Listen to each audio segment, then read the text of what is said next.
The Apple Vision Pro is one of the most incredible devices I've ever used, and I mean it. And I've tried a lot of headsets, from the Oculus Rift to the Quest 1 to 3, the Quest Pro, as well as the PSVR 1 and 2. And what makes the Vision Pro so special for me is its super sharp display and also its low latency, which finally let me stream my Mac screen and do some actual work inside of AR/VR. But it's got two major downsides. Number one, it's very pricey at $3,500, and number two, it's also very heavy. However, I've got some good news. The Apple Vision Pro 2 is rumored to launch either in late 2025 or early 2026, and it's set to fix both of these issues whilst also adding a couple of new features. So if you're as excited as I am, here are the top 9 changes coming to the Vision Pro 2. Number 1, a lower price. This is something that we've heard rumored for quite some time, and it's pretty much a no-brainer. At a starting price of $3,500, the Apple Vision Pro is out of most people's reach. And even if you can't afford to spend $3,500 on an Apple Vision Pro, that money would simply be way better spent on a high-end MacBook Pro, or on 2 studio displays instead. Well, the Apple Vision Pro 2 is rumored to be getting cheaper. However, don't expect anything like $1,000 or so. In fact, most reports are pointing towards a reduction to around $3,000, which is really not that much. Also, we don't really know how much these recent tariffs would impact the final price. But okay, let's say that it is getting cheaper to $3,000. I think what most people don't realize is that even though this looks like a very minor price reduction, when Apple introduces the Vision Pro, they would also start selling the first generation refurbished at a much lower price, probably at around $2,500, which would make it a far more enticing option. And not even to mention the eBay prices, which for the first generation they have already dropped to around $2,200. Well, once the second version launches, you'll be able to buy a pre-owned first gen for probably around $1,500 or so, which would be an absolutely incredible deal. But if you do want to get a brand new Vision Pro and you think that $3,000 for the second version is still way too much, well, I've got some good news for you. As according to Mark Gurman, Apple is working on another version of the Vision Pro that will be able to plug in directly into your Mac in order to stream its display at an ultra low latency. Something required for use cases like flight sims or viewing imaging during surgery or other high-end enterprise applications. And I think that this is a brilliant idea. You see, my main use case with the Vision Pro is using that virtual Mac screen, which after the Vision OS 2.0 update, it's just been incredible, as you can now have this gigantic ultra-wide screen at a 5K resolution and 0 perceived latency for me, all whilst being streamed wirelessly from my Mac. In fact, it's been so good that I often take my Vision Pro with me when I travel, to use it as a virtual display with my MacBook Air, as it's close to the equivalent of having 2 studio displays next to each other that you can also fit in your bag, so to say. And I said this in quite a few of our previous videos, that Apple should 100% sell a lower-end version of the Vision Pro that simply just plugs into your Mac and lets you stream your display. Like, it doesn't need to have any other functionality than this, really. This could also significantly lower its price, as you wouldn't need to have an M2 chip inside. You also wouldn't need to have all of those tracking cameras, just the pass-through ones, or maybe not even those. And you definitely wouldn't need an iSight display on the front, just a Thunderbolt 5 connection that plugs into your Mac, which would then fully power this, let's call it, Vision display. And honestly, if they price this Apple Vision display, I do think that's a pretty good name, at $1,500, that would already be a much better deal than buying a studio display for roughly the same price, as you do get much more screen real estate, and it's also portable, unlike the studio display. However, I should mention that based on what Mark Gurman is saying, this seems to be a special version of the Vision Pro 2 instead, with a Thunderbolt 5 port rather than a lower-end version necessarily. Although, I do still stand by the fact that Apple should definitely make a plug-and-play version of the Vision Pro for around $1,500, as I do think that those could sell very, very well. Now, the third change coming to the Vision Pro 2 is rumored to be an updated design, specifically one that makes the device lighter,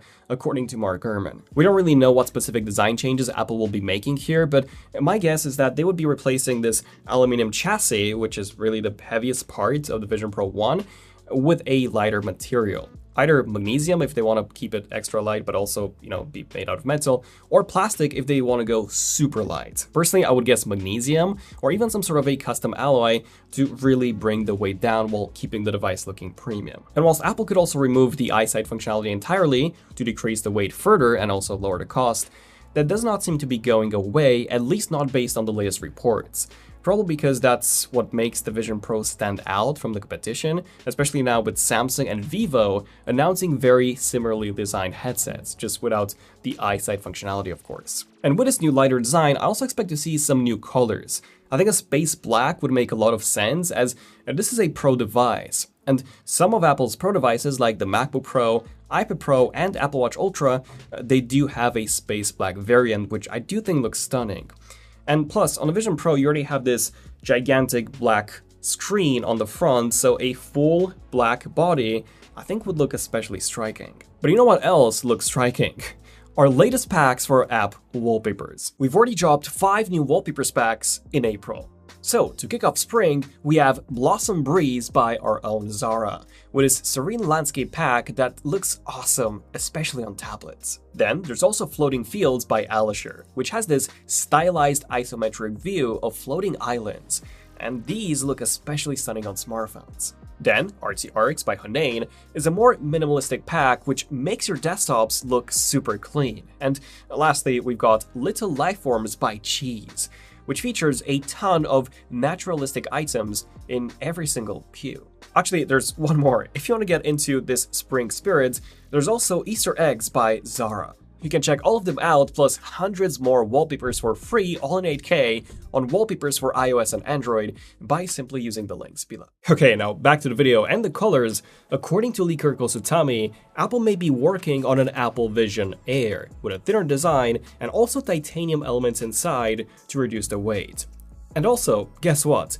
A midnight color. Yes, this has been leaked. He also posted a couple of images of the battery connector that shows the color and the fact that it's got 8 pins instead of the current 12 on the Vision Pro. And he also posted some images of the new midnight power connector. And since this may be called the Apple Vision Air, I also expect it to be much more affordable than the current Apple Vision Pro. Now, aside from this, the main other upgrade is said to be the chip, going from the current M2 all the way to the M5, which would provide some serious performance gains. The M4 is already a major leap over the M2, which is what we've seen from our testing, and the M5 is going to be an even bigger upgrade. Now, personally, I haven't really had any performance issues with my Vision Pro, mostly because my main use case, like I've said, has just been streaming my Max display and also occasionally watching content, which are, they're not power-hungry things to do. The M5 could enable us to run more demanding apps and also some exclusive games, as well as possibly some brand new Apple Intelligence features. Apple Intelligence was initially rumored to come to the second gen Apple Vision Pro, although we did actually get it in visionOS 2.4 not that long ago. And to be honest, it's fine, but it doesn't do much. Like, I would love to see some immersive environments generated by Apple Intelligence, which could be something that the M5 chip would allow us to do. Although this is just, my guess and just wishful thinking. So really, the main benefits of the M5 chip would be a better battery life and better external display support. So when it comes to this improved battery life, this is fairly poor on the first gen model. You get about 2 hours under normal use and 2.5 if you are watching video. The problem is quite a few movies are longer than 2.5 hours, and if you also use the internal speakers like I do, you'll be getting less than 2.5 hours for sure. The M5 chip, being way more power efficient than the M2, could boost its battery life to possibly 2 hours and 45 minutes or even 3 hours when watching video, which I would say would be really nice, as then you'll be able to watch pretty much any full-length movie on a single charge. Okay, maybe aside from Lord of the Rings Extended Edition. And the second benefit of the M5 chip may be improved external display support. Right now, you can have this 5K ultra-wide virtual display stream of your Mac screen, which is amazing as it's roughly the size of 2 studio displays next to each other. But it is technically still one external display. The M5 could possibly allow us to have 2 virtual Mac screens, both in 5K, which would be awesome, as then I could have my second screen on top of this first, which would give me a ton of screen real estate to work with. Yeah, that would be a major upgrade for me, so I would definitely love to see this on the Apple Vision Pro 2. Another upgrade is said to be 5G connectivity, something that the Macs are set to be getting as well in the near future, specifically with a 2026 M6 version of the MacBook Pros. However, as the Vision Pro won't be updated each year, we may see this in the second generation. And I gotta say, 5G would indeed be really nice to have. especially when using the Vision Pro on the go, as just like an iPad Pro, you would be able to download TV shows to watch, on a plane or whatever, without a need to hotspot from your phone. And lastly, we may also see some display improvements. And I'm talking about the internal displays. There have been rumors that Apple is working on some new displays that are brighter with improved contrast ratios and also a lower power consumption. And we may also see some updated lenses for a reduced distortion, a wider field of view, and also improved clarity. To me, the display brightness is fine, although I guess they could be a bit brighter. However, the main issue for me is just when it comes to the lenses. They do have a lot of reflections, especially when you're viewing content at night, and the field of view is also very, very poor. So yeah, I do hope that these will be improved with the second version. But yeah, all in all, I'm pretty excited for the Apple Vision Pro 2. I probably won't be upgrading from my Apple Vision Pro 1 unless they had some really good trade-in deals, which, Apple never really do. But for everyone buying a brand new Apple Vision Pro, it looks like the second generation may be a bigger upgrade than we had originally thought. So yeah, let me know, what do you guys think? Check out our app wallpapers for some awesome designs. I'm Daniel, this has been Zone of Tech, and I'll see you guys in the next one. Zone of Tech, signing out. Cheers.